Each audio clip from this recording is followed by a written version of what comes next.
Jésù Olúwa dúpẹ́ lọ́wọ́ rẹ orúkọ yípadà ẹgbẹ́ ọ̀pẹ́kẹ́ ẹgbà yẹn wa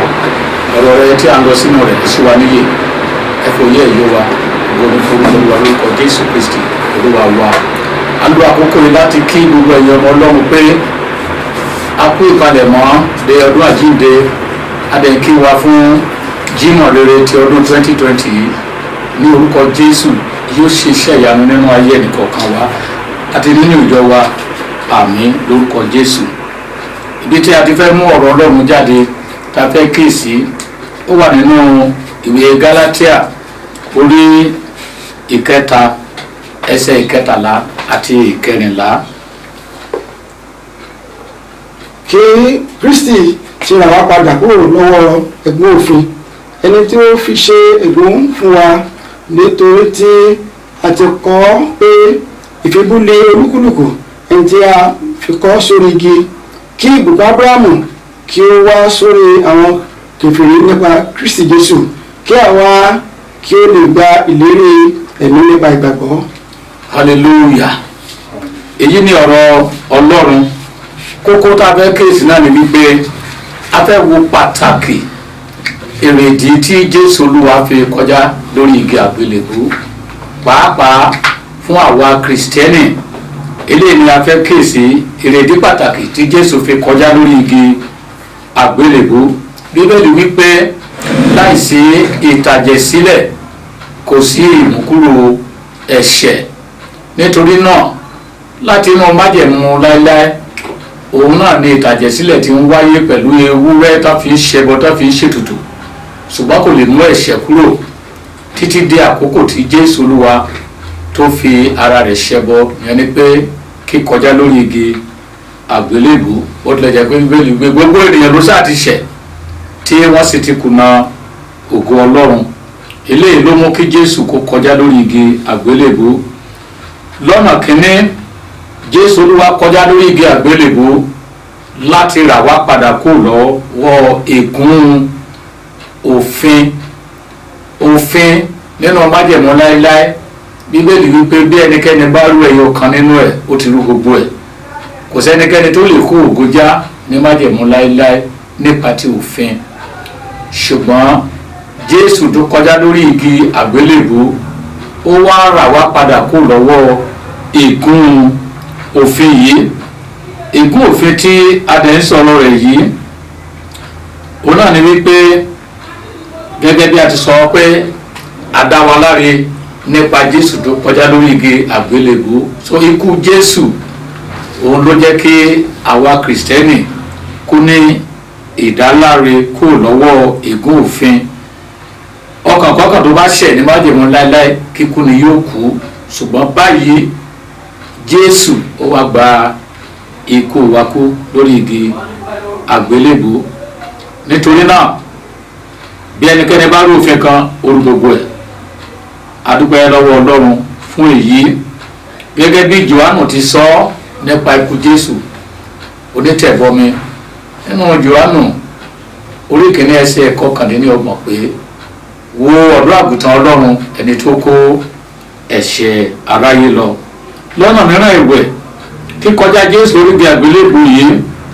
eléyìí náà ni ó túmọ̀ sí wípé Jésù ó wá jẹ́ arọ́pò yẹn ni pé ó dípò àwa ọ̀daràn àwa ló dá ọ̀ràn láti inú ọgbà Édẹ́nì ṣùgbọ́n Jésù yọ̀ǹda ara rẹ̀ láìsí kọjá lórí igi àgbélébùú kò lè kú àìsí kú àwa ò lè ní ìyè. Jésù wá gba ipò wa gẹ́gẹ́ bí ọ̀daràn. Ìdí nìyẹn tá a fi adé ẹ̀gún dé lórí akàn mọ́gi àtútọ́ sí lára àgbà lójú àfi ṣẹlẹ́yà torí pé ọ̀daràn náà fi ṣẹlẹ́yà káwa má bàa jẹ́ ẹlẹ́yà mọ́ òní Jésù Olúwa ó fi ara ìsípò wa òun náà ní kíkọjá Jésù lórí igi àgbélébùú. Nítorí pé Bíbélì wípé Jésù ó fi ara ẹ̀ ṣe ẹbọ ẹ̀ṣẹ̀ fún wa. Àwa ló yẹ ká fi ṣẹbọ ká fi rúbọdà ṣùgbọ́n Jésù fara ẹ̀ ṣe ètùtù fún ẹ̀ṣẹ̀ wa. Ní ìtẹ̀síwájú àwa ṣàkíyèsí wípé lọ́nà mìíràn ẹ̀wẹ̀ pàtàkì yíkọjá orí igi àgbélébùú ti Jésù Kristi Olúwa òun náà ni wípé láti fara ìṣètùtù àṣepé fún àwọn àwa kìrìsìtẹ́nì tàbí fún ẹ̀ṣẹ̀ wa ètùtù àṣepé torí pé àwọn àlùfáà májẹ̀mú láéláé wọ́n máa ń lọ bí mímọ́ láti máa rúbọ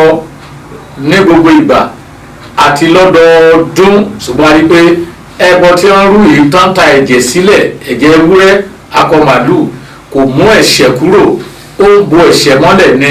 òun ni a ṣe ń tọ́ ẹbọ yẹn rú ní gbogbo ìgbà ṣùgbọ́n Jésù ó kọjá lórí àgbélébùú lẹ́ẹ̀kan ṣoṣo ó fara ìrúbọ ẹbọ àrùkún àti àrúdà òun náà ní pé olójẹ́ káwa wá di òmìnira lónìí tá a sì ń gbé ìgbé ayé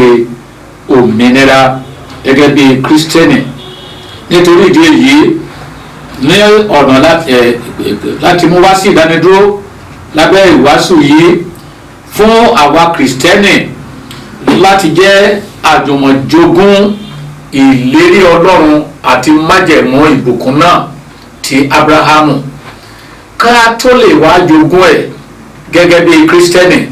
a gbọ́dọ̀ ké sí nǹkan mẹ́ta ohun àkọ́kọ́ tá a rí nínú ìgbé ayé Ábúráhámù ni pé Ábúráhámù ó gba Ọlọ́run gbọ́ èkejì Ábúráhámù ó gbọ́ràn sí Ọlọ́run ẹ̀kẹta Ábúráhámù ó faradà ó dẹ̀ fàyàrán ní ìkẹyìn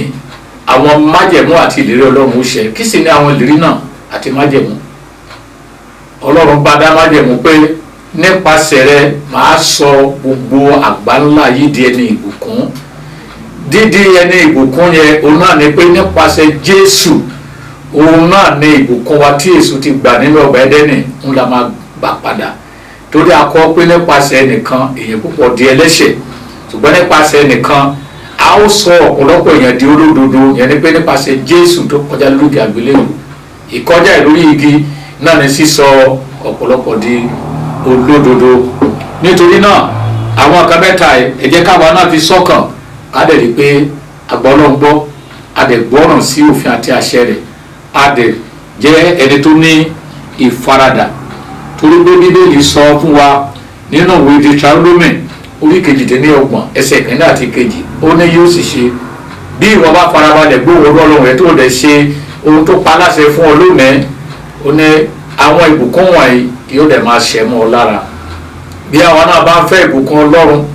táwọn náà fẹ́ gbádùn ìbùkún Ọlọ́run tọ́lọ́run wọ́n sí Ábúráhámù yẹn wípé èmi ó bùkún fún ọ màá sọ ọ́ di ńlá nípasẹ̀ rẹ̀ màá bùkún ayé àti pé ẹnikẹ́ni tó bá súre fún ọ lèmi ó súre fún ẹ tó bá fi ọ ré lèmi ó fi ré torí pé èmi l'Olúwa èmi kò yí padà ẹ jẹ́ kí àwa náà ká ní ìgbàgbọ́ ká dẹ̀ gbọ́ràn ká dẹ̀ ṣe ẹni tó ní ìfaradà nínú gbogbo pàápàá ní ìrìnàjò ìgbàgbọ́ sí Ọlọ́run mo gbàdúrà pé Good Friday tọdún yìí yóò ṣí ilẹ̀kùn ìgbàlà ìbùkún ayọ̀ àti àlàáfíà fún gbogbo wa bí ẹ ti ń gbọ́rọ̀ náà àti pé yóò sì mú kí a ronú pa ìwàdà ká wá sí ọ̀dọ̀ Jésù Olúwa bákan náà sì ni pé Good Friday tọdún yìí yóò fún wa ní ìṣẹ́gun àti ìtúsílẹ̀ pàápàá kúrò lọ́wọ́ wàhálà tó dojúkọ wa lórílẹ̀‐èdè báyìí àti ní àgbáńlá ayé ogun coronavirus ipe Ọlọ́run á fún wa ní ìṣẹ́gun yóò sì fún wa ní ìdáǹdè mo gbàdúrà pé àlàáfíà ní fún gbogbo yín lórúkọ Jésù Kristi Olúwa wa dúpẹ́ Ọlọ́run ẹ̀mí mímọ́ fún ọ̀rẹ́ tó ti jáde dúpẹ́ pẹ́ tí ló ní agbára yóò ti ṣiṣẹ́ ìgbàlà ìdáǹdè ìtúsílẹ̀ ayọ̀ àlàáfíà nínú ayé àwọn tó gbọ́ àti ní àgbáńlá ayé ó ṣe olùgbàlà lórúkọ Jésù Kristi Olúwa wa àmín.